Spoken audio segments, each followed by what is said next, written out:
Get out of my son's house right now, you fruitless woman.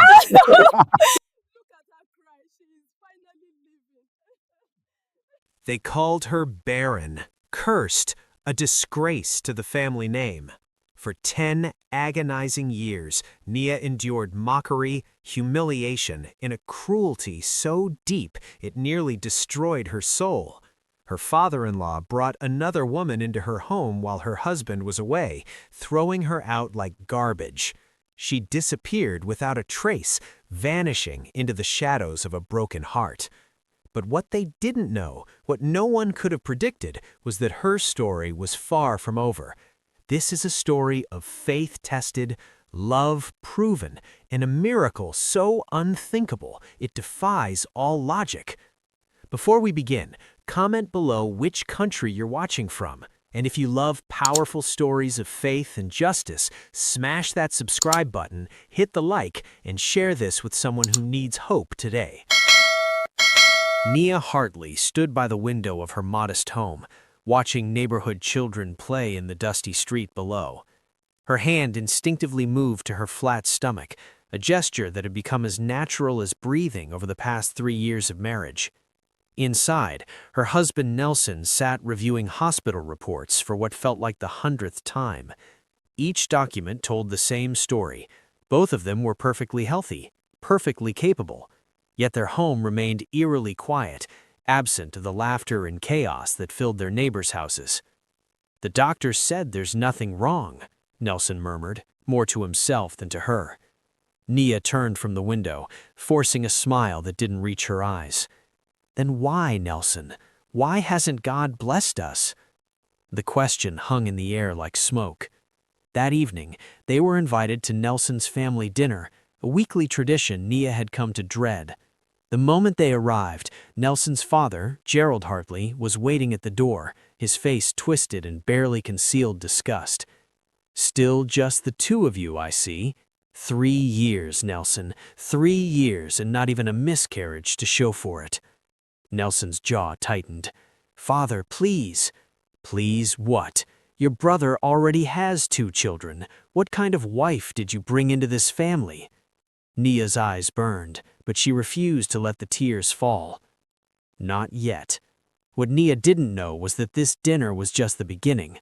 Before the tears, before the shame, before his father's cruelty tore them apart, there was a moment when Nelson looked at Nia across a crowded room and knew she was the one. Back then, they believed love could conquer anything. They were wrong. 7 years earlier, Nia had been a bright-eyed young woman working in a bustling downtown cafe. She was an orphan, raised in a modest group home, but her smile could light up the darkest corner of any room. Nelson was different from the other customers. He didn't bark orders or scroll through his phone while she took his order. He asked her name. He asked about her day. He noticed when she seemed tired. "You have kind eyes," he told her one afternoon, and Nia felt something shift in her chest. Within months, they were inseparable. Nelson would wait for her shift to end, walking her home through lamplit streets, talking about everything and nothing. "Marry me," Nelson said 6 months later, dropping to one knee in that same cafe where they'd met. Nia's hands flew to her mouth. "Your family, they don't even know me. I have no parents, Nelson, no dowry, no—" "I don't care about any of that," he interrupted, his eyes fierce with certainty. "I want you, just you." The wedding was small but beautiful. Nelson's family attended, though his father Gerald wore his disapproval like a second suit. His mother offered a tight smile. His older brother Marcus barely acknowledged Nia's existence, but none of it mattered, not that day. That day, as they danced under string lights, Nia whispered, "We're going to be so happy." Nelson pulled her closer, breathing in the scent of her hair. "We'll fill our home with children, so many children." They had no idea those words would become a curse. 1 year passed, then 2. Their bedroom, once filled with hope and whispered prayers, became a shrine of disappointment. Every negative test felt like a small death. And outside their door, the Hartley family was starting to ask questions. Dangerous questions. "Maybe you're trying too hard," Nelson's mother suggested during a family gathering, her voice sugar-coated with false concern. "Some women just need to relax." Naya smiled politely, her nails digging into her palms beneath the table. At work, things weren't better. Her colleagues had started families, bringing their babies to the office for visits. Each time, Naya would coo and smile, holding the warm weight of someone else's child in her arms, feeling the hollow ache in her chest grow wider. "When is your turn?" they'd ask, laughing. The question was always the same. The answer, never spoken aloud, was becoming clearer with each passing month. Maybe never. The hospital visits became routine. Blood tests, ultrasounds, consultations with specialists who spoke in gentle tones that somehow made everything worse. "Both of you are completely healthy," the fifth doctor told them, spreading their test results across his desk like a puzzle he couldn't solve. "There's no medical reason why you shouldn't conceive." Nelson reached for Naya's hand. "Then why?" The doctor interrupted softly. "Sometimes there's no answer. You just have to keep trying, keep hoping." But hope was becoming expensive, and the Hartley family was running out of patience. Gerald cornered Nelson after Sunday service. "How long are you going to let this continue? That woman is defective." Nelson's fist clenched. "Don't call her that." "Then prove me wrong," Gerald hissed. "Give me a grandchild, or I'll find you someone who can." The whispers started small, neighbors gossiping over fences, relatives exchanging knowing glances. But whispers have a way of growing into roars. By year 5, Nia couldn't walk down her own street without feeling their eyes on her, judging her, pitying her. The supermarket became a battlefield. Nia would push her cart through the aisles, trying to focus on her shopping list, when she'd hear it, the not-so-subtle comments from women she barely knew. 5 years and nothing? Poor thing. Maybe it's a curse. You know she's an orphan, right? No family history? I heard they've tried everything, even those procedures. Pregnant women seem to be everywhere, their swollen bellies like accusations. They'd waddle past Nia with sympathetic smiles that felt more like mockery. At the checkout line, a former classmate touched her arm. "Still no baby? Have you considered adoption? I mean, if you can't have your own." Work became unbearable. Her concentration shattered. She'd stare at spreadsheets, seeing nothing, her mind replaying every cruel comment, every pitying look. Her supervisor called her into his office. "Nia, your performance has declined significantly. 3 missed deadlines this month alone. Is everything all right at home?" How could she explain? How could she tell him that she was drowning in shame, that every baby announcement felt like a personal attack, that she couldn't sleep because she spent her nights wondering what was wrong with her? "I'm fine," she lied. "Take some time off," he suggested, but his tone made it clear. It wasn't a suggestion. It was a warning. At evening, Nia came home to find Nelson's entire family gathered in their living room. Gerald sat in Nelson's chair like a king on a throne. "We need to talk." 7 years. 7 long years of prayer, tears, and empty cradles. Gerald Hartley had reached his limit. And as he sat in their living room surrounded by the entire Hartley clan, Nia knew this wasn't a family meeting. It was a trial. "Sit down, both of you," Gerald commanded, his voice cold as winter stone. Nelson's mother perched on the sofa, her face carefully neutral. Marcus, Nelson's older brother, leaned against the wall with his arms crossed, a smirk playing at his lips. His wife held their newborn, their 3rd child, the baby's soft coos filling the tense silence like mockery. Nia felt Nelson's hand find hers, squeezing tight.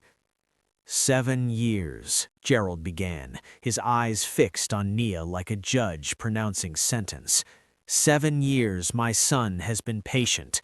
7 years this family has waited. 7 years of shame in our community because the Hartley name produces no heirs from this union. Father, that's enough, Nelson started. No, it's not enough. Look at your brother. 3 children. 3, while you parade around with a barren woman who can't fulfill the most basic duty of a wife. Nia flinched as if she'd been slapped. The tests say we're both healthy, Nelson argued, his voice shaking with controlled rage.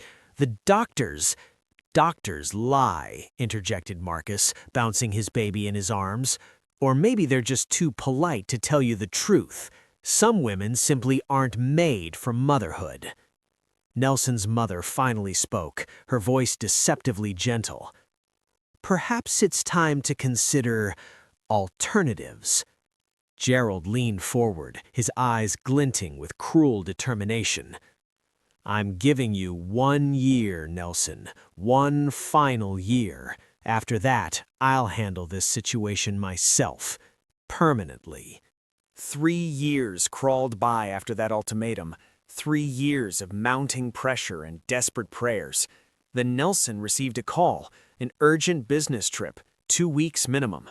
He kissed Nia goodbye, promising to return soon. He had no idea his father was already at the door with a moving truck. The morning after Nelson left, Nia was preparing breakfast when she heard the lock turning. Her heart lifted. Had Nelson forgotten something? But it wasn't Nelson. Gerald Hartley stood in the doorway, and behind him, a young woman in an expensive dress carried a suitcase. She was beautiful, polished, and wore a smile that didn't reach her eyes. What's going on? Nia stammered, her coffee mug trembling in her hand. Gerald walked in like he owned the place, because technically he did. The house was family property. Nia, meet Diana, my son's new wife. The mug slipped from Nia's fingers, shattering on the kitchen floor. You can't, this is insane. Nelson would never. Nelson isn't here, Gerald interrupted, his voice matter of fact. 10 years, Nia. 10 years of nothing. Did you really think this could continue forever? Diana swept past her, examining the house with the calculating eye of someone already redecorating in her mind. Cozy. Needs work, but it'll do. For 2 weeks, Nia lived in her own personal hell. Diana took over the master bedroom. Gerald visited daily, coaching Diana on how to handle Nelson when he returned. They treated Nia like a ghost haunting her own home. On the 13th day, Nia packed a single bag while they slept. She left her wedding ring on the kitchen counter and disappeared into the night, without a trace. Nelson returned home expecting his wife's embrace. Instead, he found a stranger in his bedroom and his father sitting in his living room like nothing was wrong. The ring on the counter told him everything. Nia was gone, and it was his family's fault. Where is she? Nelson's voice was dangerously quiet. Diana emerged from the bedroom, wearing Nia's robe, and something inside Nelson snapped. He turned to his father with a fury he'd never known he possessed. What have you done? Gerald remained calm, infuriatingly calm. I did what you were too weak to do. That woman was a curse on this family. Diana here comes from good stock. Her mother has 6 children. She'll give you sons within the year. Get out, Nelson roared. Both of you, get out of my house. This is my house, Gerald reminded him coldly, and you will do as you're told or you'll lose everything. Then I lose everything. Nelson spent weeks searching. He called every friend Nia had, the few she'd made before his family's shame isolated her. He visited the cafe where they'd met, the parks where they'd walked, the church they'd attended. Nothing. Nia had no family to run to, no childhood home to return to. She'd vanished like smoke. His mother called daily, begging him to be reasonable. Marcus sent mocking texts. Maybe she did you a favor. Fresh start, brother. He stopped answering. He moved into a small apartment, refusing to live in the house where his father had staged his betrayal. He kept searching, kept calling Nia's phone, even though it went straight to voicemail. 2 years passed. Nelson became a shadow of himself, consumed by guilt and grief. He never stopped looking. And then, on a quiet Sunday morning, fate intervened. 2 years of searching, 2 years of unanswered prayers. Nelson had almost given up hope when he decided to visit a small church he'd never been to before. He walked through those doors, expecting nothing. What he found instead brought him to his knees, weeping. The church was modest, tucked away in a neighborhood 3 states over. Nelson had been driving aimlessly that Sunday morning, his heart heavy, when he saw the cross and felt an inexplicable pull. Inside, the congregation was singing. Nelson slipped into a back pew, closing his eyes, letting the music wash over him. Then he heard it, a voice he'd know anywhere, singing harmony in the choir. His eyes snapped open. There, in a simple blue dress, her face thinner but peaceful in a way he'd never seen before, stood Nia. For a moment, Nelson couldn't breathe, couldn't move, couldn't believe. Then his legs were moving, carrying him down the aisle, tears streaming down his face. "Nia!" She turned, and the color drained from her face. Her hymnal clattered to the floor. The music stopped. The entire congregation watched as Nelson reached her, falling to his knees. "I'm so sorry. I'm so sorry. I've been looking everywhere. I didn't know. I never would have. Please, Nia, please forgive me."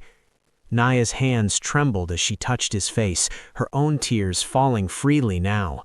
I thought you chose her. Your father said, "I chose no one but you. I will always choose you." The pastor approached quietly, sensing something sacred was unfolding before his eyes. "Come," he said gently, "let us pray together." In his office, the pastor listened to their story. When they finished, his face grew grave. "There's something dark at work here, something that must be broken through by fasting in prayer." The pastor's words hung in the air like a prophecy. Your childlessness isn't medical. Someone in your family has been blocking your blessing. Nelson and Nia stared at him in disbelief, but what he said next would explain everything they'd suffered. Pastor James folded his hands, his weathered face serious. "I've seen this before, when a couple is perfectly healthy but remains childless for years, and when that childlessness is accompanied by unusual family cruelty, it's rarely coincidence." "You're saying someone cursed us?" Nelson asked, incredulous. "I'm saying someone doesn't want your lineage to continue. This is why you needed to find each other again. Your separation weakened you both, but reunited in faith, you can break whatever has been done." He outlined a plan. 7 days of fasting and prayer, complete secrecy. They were to tell no one in Nelson's family about their reunion or what they were attempting. "After the 7 days, if my spirit is correct, Nia will conceive, but you must not announce it, not to your family, not until the child is safely born. Do you understand?" They nodded, hope flickering in their chests for years. "Evil fears silence," the pastor whispered. For 7 days they fasted and prayed. On the 8th day, Nia woke with a strange sensation in her belly. 1 year later, the impossible happened. 10 years. 10 years since they'd married with dreams of a house full of children. Now, as Nia and Nelson pulled up to the Hartley family home, she cradled 3 miracles in her arms. Triplets. 2 boys and 1 girl. The unthinkable had happened. Gerald Hartley opened the door, expecting his weekly Sunday visit from Marcus.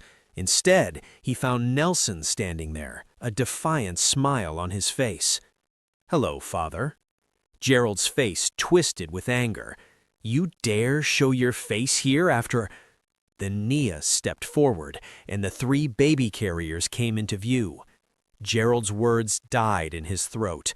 Nelson's mother appeared behind her husband, her hands flying to her mouth. "Nelson? Is that?" "Your grandchildren," Nelson said firmly. "Meet your grandsons, David and Daniel, and your granddaughter Grace, born 3 weeks ago.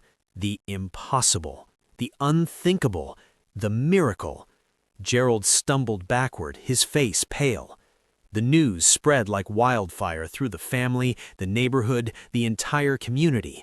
The barren woman had given birth to triplets. People who had mocked Nia for a decade now stood in her living room, offering gifts and apologies she didn't need anymore. Nelson's mother wept, holding her grandchildren, begging Nia's forgiveness. Even Gerald, humbled and shocked, muttered an apology that sounded like broken glass in his throat. But Marcus stood in the corner, his face a mask of barely controlled rage.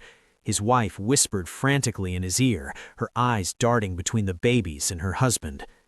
That night, as they celebrated, Marcus made a phone call from the garden, his voice low and venomous. "It failed. We need a new plan. Those children cannot survive." Nia stood in her living room, surrounded by well-wishers and family members who had once condemned her. Her 3 babies, David, Daniel, and Grace, slept peacefully in their carriers, unaware they were living miracles. 10 years of tears led to this moment of triumph. But in the shadows of the garden, Marcus held his phone with trembling hands, his voice a venomous whisper. "It failed. We need a new plan. Those children cannot survive." What happens next will shock you to your core. Will Marcus succeed in his dark plan? Can Nia protect her miracle babies? Drop your thoughts in the comments, and don't forget to subscribe for part 2 of this incredible story. Like and share if this moved you. See you in the next one.